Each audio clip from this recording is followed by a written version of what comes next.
Welcome to Reliability at Scale.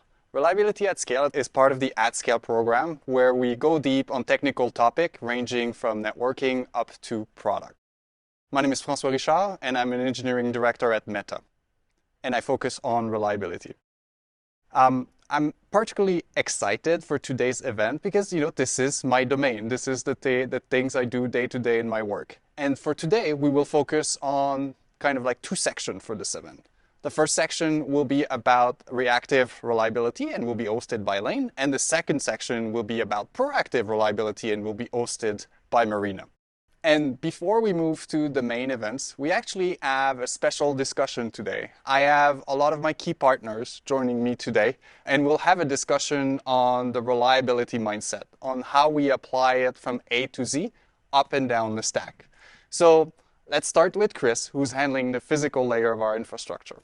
Thank you, Francois. I'm Chris Malone, and I'm part of the Infra Data Center organization. I help define data center technology strategy for Meta, and I'm working with teams across Meta to develop integrated next-generation data center hardware and software plans. Great, thank you. Let's move to Surupa, who's handling our core platforms. Thank you, Francois. Hi, everyone. My name is Surupa Biswas, and I'm the Core Systems lead at Meta. I've been at the company for 10 years, and Core Systems is responsible for building and operating Meta's internal cloud. And in this role, we partner closely with pretty much every infrastructure team at the company, starting all the way from Chris's in infra data centers, as well as higher level services that our apps rely on. Awesome. Let's go up the stack with products with Syamla. Hi, I'm Syamla Bandla. Thanks, Francois. It's great to be with this group. Now moving further up the stack, I get to leverage all the cool things Surupa and Chris's teams build and enable that for our products. I support the production engineering teams for products across Meta. The products span across ads, WhatsApp, Instagram, messaging, and few others. I've been with Meta a little over 5 years, and one of the things I love here is I'm at the intersection of products and infrastructure teams. Great. Now let's move to Jason, our fearless production engineering leader. Thank you, Francois. And a grateful hello and thank you to everybody in the audience. My name is Jason Kalich. I support our production engineering teams globally. I also support our security infrastructure and our reliability infrastructure teams, among some other efforts. One of the things that this team has in common is it works across the entire company, whether that being supporting infrastructure, our product-related efforts, and even our research efforts. All right. Let's start with the first question about establishing the reliability baseline. So let's start with you, Chris. We often think about reliability into reliability of products and platform, but we all know that it all starts at the physical layer with site selection, region selection, redundancy of power, and so on. Can you elaborate a little bit more about, your principle for reliability in this area? Sure. Yeah, lots to say here. Data center reliability is central to the work we do at Meta. We know billions of people rely on our services every day. So starting with the data center site selection process through every aspect of how we build and operate our infrastructure, we're looking at possible risks, challenges, and solutions. Site selection is a multi-year process. When assessing potential data center sites, we look at numerous factors, ranging from proximity to local infrastructure, availability of services, to potential environmental risks, and the availability of local talent. For example, we evaluate the reliability of the local electrical grid and the availability of new renewable energy resources. We have measures in place in case we have power outages or other events that would affect our operations. We build our data centers in diverse locations in order to ensure a balance of capacity across different regions for many reasons, including disaster recovery. We also use publicly available climate models to forecast the frequency and duration of extreme weather events. This informs factors like the site selection process and the power redundancy needs. And of course, we conduct regular and thorough disaster response testing at all of our data centers. Great. All right. With this foundation in place, let's move to platforms. So in the past, within this event, like not just reliability, but the other at scale, we spoke about Tao, MySQL, and even last year you spoke about ICSP, our latest compute platform. So what sort of reliability principle do you apply at the platform level? Yeah, we have principles. I would say I would largely classify them in two. There are design principles as well as cultural principles.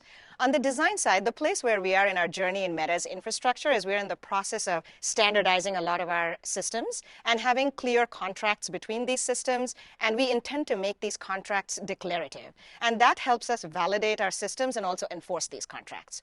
As a very concrete example, we are in the process of standardizing change management at Meta. And some of you may have read the Conveyor paper or heard talks we've done in the past at Scale. Conveyor is the infrastructure that we have for deploying all our backend services for multiple years now. But more recently, it is also deploying the Meta family of apps on iOS and Android. And you alluded to ICSP. Yes. ICSP has built-in support for paced rollouts. And through ICSP, you can declaratively have a set of tests, you can have a set of health checks, and then changes can be rolled back automatically when these fail. On the cultural side, I think we will all talk some about this. I would say, I generally say reliability is our zeroth priority, and we take it very seriously in the sense that we will stop our other roadmap work if we are not meeting our end users' expectations on reliability. The way we implement this on a day-to-day basis is whenever we have critical production incident follow-ups, we pause our feature development work in order to do those first. And then the second piece is which is very near and dear to our hearts, is our blameless production incident culture, which means when we do have production incidents, we try not to really focus on procedure or how to make people not make mistakes. Instead, we use every incident to ask ourselves, how can we harden our systems so it's harder for us to make the same kind of mistakes again in the future? I agree with the point of blameless, yes. So moving up the stack with Syamla and product, we often say, move fast with stable infra. This actually means that product teams are actually moving faster than infra. And from your point of view, what sort of reliability principle are you applying at the product level to actually handle this situation? Great question. As I mentioned, we have a diverse portfolio of products across Meta. And my team actually sits at the intersection of products and core infra services. We are the voice of the infra for the product groups, and we are the voice of the product groups to the infra. So reliability from an end user and customer perspective is super important. And how do we translate these key top-line business metrics to reliability work is core to what we bring to the table. Awesome. Thank you. So then let's move to Jason, our fearless production engineering leader. Can you recap for the audience, what are the core tenets of production engineering? We often say, reliability, performance, scalability, efficiency, security. Can you recap a little bit for the audience? Absolutely. And often when I do this, I like to recap what production engineering is not. It is not an operations team. It's not a backstop or a stopgap team. Reliability is everybody's responsibility at the company, and we like to have that inculcated in our culture. But when it comes to focus and what the tenets are, it's reliability, it's scale, it's automation efficiency, and of course we have to do that safely for our community. There's another interesting part for production engineering, which is we have to be flexible. Things change. Situations change, products change, customer usage patterns change, and we need to be able to flex to meet the needs for that community. Let's talk about growth now. We have all seen the launch of Threads recently that went from 1 million users to 100 million very quickly. And in situations like this, often reliability takes the backseat, or we have to take some shortcut to put some new capacity in and the monitoring is not followed. We have a bunch of examples like this. So in the following section, we'll talk about growth and how do we handle reliability in this situation. But first, overall, Meta has grown a lot in the last few years, in the last 10 years. And Chris, in your worlds, you have amazing lead time, for example, to build a data center, to get a fiber lined up in a region and something like that. So how did you handle the rapid growth of Meta in this situation and the fact that we had to come up with new data centers very quickly? Yeah, right. Our time scale is on the order of years. So today, our challenge, like many of our peers in the hyperscale space, is to build infrastructure that supports significant demand we're seeing with large-scale AI workloads, and to deliver it with speed at huge scales. By building our own data center since 2010, we've been able to support the growth of our services and choose our preferred locations to create an efficient and reliable data center and server ecosystem. Last year, we announced that we're pivoting to a new data center design to enable the next generation of AI systems. This new design offers increased levels of flexibility to accommodate the rapid shifts and changes in the AI hardware and software space.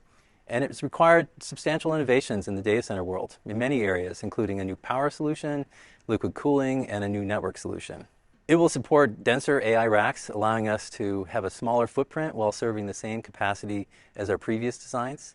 The new cooling solution will deliver liquid cooling to the chip, which is necessary for future AI racks, which are expected to be more than 4 times as dense as what we see today. This has been a huge change for us. It's required us to work across our hardware, network, and software partners to ensure an optimal end-to-end solution. And we're very proud to say that we're breaking ground on this new design this fall. AI requires a more nimble infrastructure strategy to adapt to the changing needs and to the scale we're dealing with. Our challenges are around how do we build as quickly as we can, and how do we best prepare for the future when the AI requirements are evolving so rapidly? Great. Now let's go back to the theme of launching threads. Syamla, in your world, part of the blog post, it was mentioned that, hey, this was just yet another day for an infrastructure engineer. But at the end of the day, I'm pretty sure it was not the case. So could you elaborate a little bit more on how quickly your team had to adapt during the launch and how you guys had to make change and move forward with it? Absolutely. I still remember Threads launched on a Wednesday. The expectation was by that Saturday, we reach 1 million signups. And it was not 1 million, as you know, it was 100 million. As much I want to say that the team had all the test plans, monitoring in place, run books, you name it, but I'm sorry, that was not the case. It was actually true SEV culture, which is what helped us with the launch. I'm super proud the way the launch was handled. To start with, the team started using the SEV tool as the main engineering communication tool. They knew exactly whom to pull together, and the magic happened when so many teams came together with strong ownership as issues was, creeping up. We witnessed something, structure and chaos, and the SEV tool actually helped us. Capacity, absolutely, because it was not a 1 to 10, it was a 1 to 100 change. Yep. The team actually knew which capacity knobs. We had enough capacity, but what knobs to turn, which dependency system they had to go, that was all well planned. Another thing I want to highlight, this being just another engineering day, we are super proud of when we do storms, we do peak readiness, New Year's Eve. This was the core engineering craftsmanship, which has been happening over years, which had helped during the Threads launch. Another key thing I want to highlight is the monitoring, making sure that we had the right tee-up of what dashboards to look at if something was, moving. Again, super proud of how this whole thing came together. I do want to credit the strong SEV culture, what we have in place, and quickly team learning from and iterating very quickly. That's what put us in fast forward, momentum to handle everything which was coming up during the launch. So moving down the stack a little bit.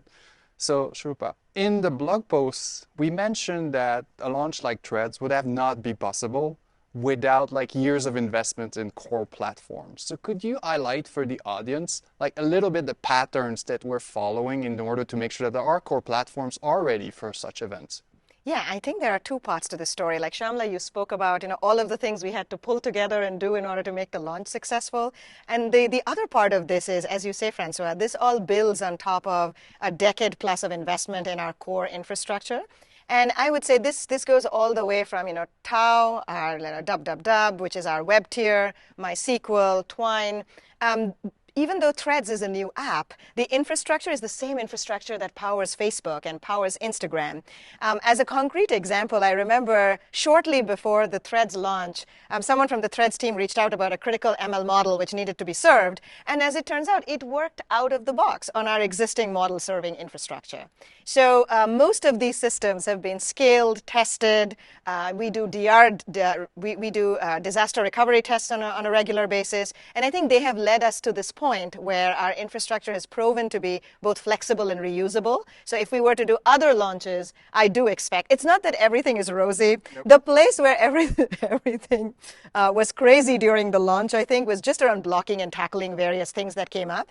And the thing that stood out to me in that phase is just our culture of working together and shipping things together. I think there is a very strong sense of ownership around how we can work together and move fast. And I saw this across our colleagues in Instagram, our colleagues in Syamla's team in production engineering, as well as various backend services team in like the data stack as well as the core system stack did get involved, but everyone rallied together to make sure that the right things were happening, whether it's scrambling to find machines, provisioning those machines, and handling production incidents. Awesome.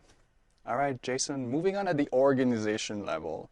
Like, Threads was a big change. We had other big change in the past that we had to move forward, like our handling of COVID was an example. We spoke about that. So what are the patterns that you would suggest or that you would model an organization in order to adapt to change very quickly? So there is new things, but at the same time, there's everything else that you need to support. There's like, Threads is brand new, but we still need to support and operate Facebook and so on and WhatsApp and the other apps. So what sort of patterns would you suggest for an organization? It's a great question. I mean, you have to be able to chew gum and walk at the same time when new things are happening. And when I look at kind of what makes the difference in whether you do that successfully or not, I really believe strongly in the people you hire and making sure that's rigorous and the engineering capability that you have. At our scale, you have to engineer these problems. They're not just something you direct from a corner office or something like that. And we think of the Thread story, and I love that story. I think it's awesome. Going from zero to hyperscale as fast as that did was tremendous. And you think of COVID, no one could have planned for that. A lot of companies will say, well, it's about having a really good plan or blueprint for unknowns or disasters. And I think that's important. But I think relying on people and engineering is much more of a solve when you have these things that take place. Look, the way I think about it is shift happens. It can be things that happen in the product, in your traffic patterns. It can also be, things that come in from a z-axis that you had no idea was coming, like COVID. And at that point, you really rely on people.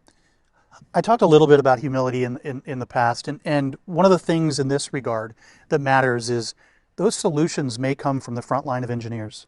They may come from partners or XFN teams that are adjacent to you. And you have to make room for that. You have to listen to that. And then at the end of the day, help prioritize, move fast, let iteration happen, and just engineer the shit out of the challenges. Awesome. Our next section of question is related to AI. We all know that AI is kind of changing everything. In the recent event, like AI Infra at Scale, our boss, Santosh, mentioned that, AI is not just another workload, it is the workload moving forward. This change is very similar for some of us that are a bit older to the change a few years ago, from when search was introduced and when technology like MapReduce, Zookeeper, and so on were invented to solve the problem of crawling and indexing at scale. Yeah, you had a lot more compute power. Yes. So Chris, in your world, what is changing in AI? Yeah, I mean, the evolution in the AI space is just remarkable.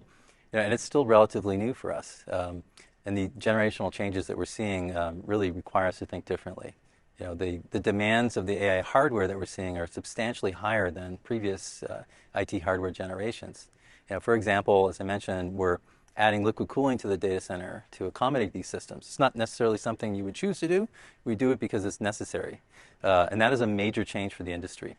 Liquid cooling introduces obvious reliability challenges and risks, and we're managing those with careful design and operations plans, as well as close partnerships across the whole stack we have. But we're building highly integrated AI systems at scale, so you have to account for failures in ways that are less forgiving than your typical distributed computing systems. And AI, for us, introduces a lot more variation in the hardware and networking designs. Previously we had a relatively stable rollout of hardware, but that's changing. So that's requiring a lot more planning and forecasting and thinking about how to deal with this change while maintaining our reliability requirements. So we're proud to say, like, we operate very reliable data centers, and our operations team does a phenomenal job managing this complexity to hit the goals that we have. But beyond today's challenges, we're thinking about the future. As AI infrastructure continues to change rapidly and dramatically, our focus here is to stay ahead and to ensure the capacity we deliver tomorrow continues to be flexible and as reliable as we have today. All right, talking about flexibility. Surupa, in your world, there's a lot that's needed in terms of flexibility to support like the multiple hardware type, the new GPUs and stuff like that. So at a high level, what's changing with AI? I mean, the high level is a little hard, and to be honest with you, it's been a huge challenge. We are on just the other side of what you're talking about, Chris, and everything has been changing super rapidly. So the big thing that we're seeing on the software side is our data centers are becoming more heterogeneous than they've ever been before. Not only do we have co-located CPU and GPU compute, we have many different generations of GPU hardware. They're all coming together really rapidly. Chris, you talked about the new DC design that we unveiled with liquid cooling, but we also have the existing data centers. And then we have our existing backend services, and then we have training and inference workloads. And the network usage and the CPU and data usage patterns for these AI workloads are also evolving very rapidly. So I would say in terms of what it has caused for us, Francois, even basic things that we felt like we had down pat and we knew how to do, like new hardware introduction, data center region turn up, doing maintenance like upgrading kernel, firmware, software updates, we've had to change a lot of these things in pretty significant ways in recent times. Then if I move further up the stack and look at the scheduling layer, this is where we've had to do massive amounts of work for scaling. Like the number of jobs and number of containers has grown by about 100x in support of AI. We've also had to build things like support for multiple hosts so we can split models and compose them across multiple GPU hosts. We've exposed interfaces so ML engineers can utilize these GPUs efficiently. And then if I move one more layer up the stack and kind of look at the deployment layer, which we touched on, we're making significant changes there too. So for example, we are looking at optimal model placement, and that takes into account a bunch of constraints. Not only do we need to have the data that we are using for training, for example, be co-located optimally with the code, we also need to take various hardware versions into account because specific models tend to have specific dependencies on hardware versions, which is very different. Chris, as you were saying, we would operate things at scale. We didn't have like such tightly coupled dependencies. So we are figuring out how to work through all of these things. Great. So Syamla, let's hope that this is all abstracted for your world. So what's changing in your world? Like, I know there's a lot more models. There's a lot, like the faster change are happening, like models are being trained around the clock. So can you elaborate a little bit more about what's happening in your world? Yeah, I just want to reiterate, right? We just heard from Chris how his team is preparing the data centers for AI. And we heard from Surupa how we are preparing our core infrastructure layers for AI. Now, when it comes to products, the top consumers of AI in Meta's infrastructure span across these product ads, feed, IG, and video. And each of these products leverage AI for their unique use cases. Each have their own scale and reliability needs.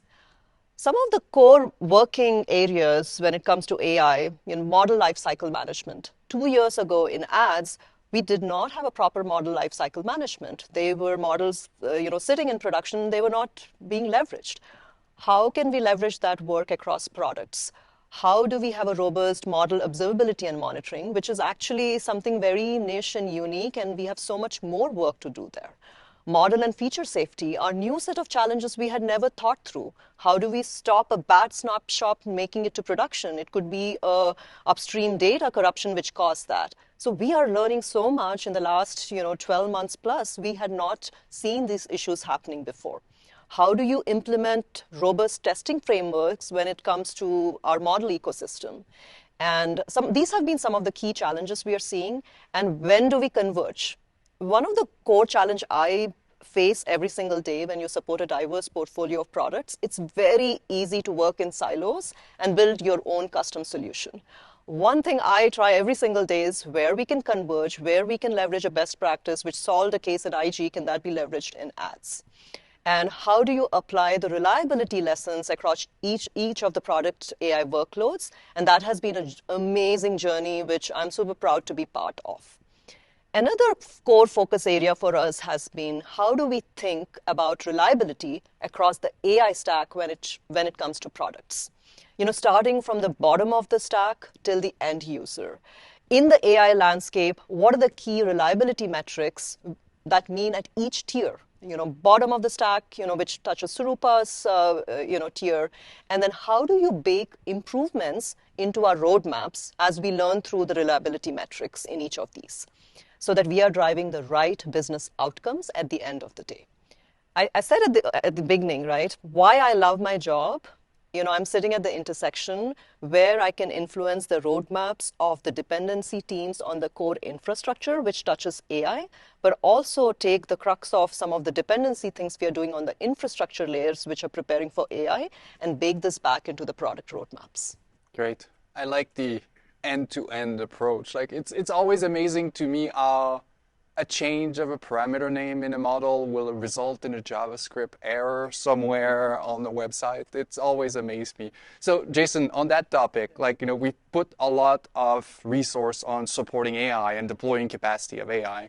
So as an organization, how do we balance that with the JavaScript error I just mentioned, the supporting the existing app and making sure that we're still providing a reliable experience for the rest? That's a great question. I said earlier you have to be able to chew gum and walk at the same time. The only thing that's changed with AI is everything. I'm sure our audience experienced a lot of change with all the AI capabilities that are emerging among us. Job one for us, here at Meta is to keep the sites up, to keep our services up for our community. We serve half of humanity. A lot of people rely on this. This is a critical thing for them. And if we don't have those services, then we really just don't have a business.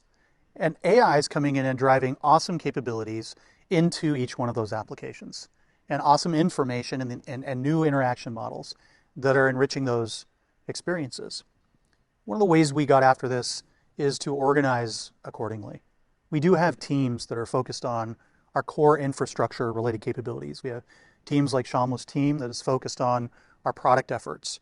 We also have a lot of research going on in AI, and we have teams that are focused on that research related work. And we have a core infrastructure team that really, a reliability team that focuses on this across all of the teams and making sure that reliability is at the center of everything we do. When I look at the transformations that are happening, you only see these a few times in a career. And we're at the precipice of some really major changes. And so it's absolutely exciting that we're seeing this, organizing accordingly, but holding on to your core hedgehog concept in your business, and not letting the tyranny of or get in the way. We can do this, and we can get after AI. Next section of question about the culture of reliability. And this needs to be a quick answer or something like super fast. So as an example, in my org, we value two things. The investigative work, where we go and investigate reliability problem and go to the bottom of it, because that allows us to react quickly when we have a production incident. The second thing is always about trust, but validate. We have what's called a storm program that's about doing disaster recovery exercise. We have fault tolerance, where we test the recovery of some component in some situations. So those are the two valued culture. So I'll start with you, Chris. In your org, in your world, what are the two cultural value that enhance reliability? Yeah, so traditional data center operators are terrified of failure. So it's reality that these are very complicated systems, and at our scale, failure at the physical level is inevitable. And we look at it as an opportunity. So we investigate the root cause of SEVs and unexpected events, and with an eye on looking at improving our designs and our operational practices. So I would say a big cultural element is learning fast and learning fast together. Reliability at scale requires horizontal alignment across our orgs and communication. So we focus on building technical empathy and shared context and priorities. That's key to staying agile and making sure that our reliability is hitting the goals that we want. Great. Moving up the platform, Surupa. I would say one of the things I see in our team is real pride and sense of ownership when it comes to running our systems really reliably. I've seen this pretty much across the board in the platform layer. I would say coupled with that is this real sense of ownership also of moving fast. So we want to move, I think Syamla talked about this, we want to move fast but with a high quality bar. So that's the first one that comes to mind. If there's a second one, I would say it's around learning. We work at the bottom of the stack. We never ever want to be complacent because we've been doing a good job, because just because we've been doing a good job doesn't mean we are or will be doing a good job. So I think one of our core values is to always keep learning, always be vigilant, always be paranoid, and try to look around the corners and see how things might fail, especially as everything is changing for AI like we just talked about. Great. Appreciate ownership and learning. Syamla, in your world, products. Yeah, one of the mantras which has helped me, and I try to motivate the teams also, is no problem is someone else's problem. Sitting so close to customers and products, having that deep compassion and obsession for customer, experience has always helped. We talked about the strong self-culture, which helped Threads launch.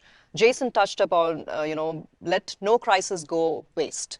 So the reactive work, that feeding the future of the proactive work, that has been the crux of the principles we apply for reliability. So whatever we are learning today, which might be a fire drill, may be the toil that converts into engineering craft work and we make our jobs easy in future. That has been helping the teams move fast. Great. And finally, Jason. Yeah, I think a few things about this. One is, I think it's really important to own the priority. And I said before that reliability is not one team's responsibility, but owning the priority and driving those work streams intentionally is important. The second thought there is proactive and reactive work is critical here. And in the proactive work we do, I'm really proud of the team and looking at science to figure out how we get after what we do. And then leveraging the great teams that we have and embedding closely with every project that we have in order to represent that work inside of all we do. And then some days things go really wrong, and we have to run to those issues, and the reactive teams that jump and across the company to help drive that is really important. Often at a lot of companies, leaders will show up at a company and help transform a group. And when I think of the bottoms-up culture we have, I've experienced the opposite, coming into this world and having the teams shape the leader. And we're really careful about when we onboard new people to really say, listen, learn. You were hired because of everything you know and everything you can do. But it's just a little different here. And letting those kind of engineers and bottoms-up culture teach you about how to help the most, and then you can bring everything you've got to make that difference in reliability. So quite special for us, I would say.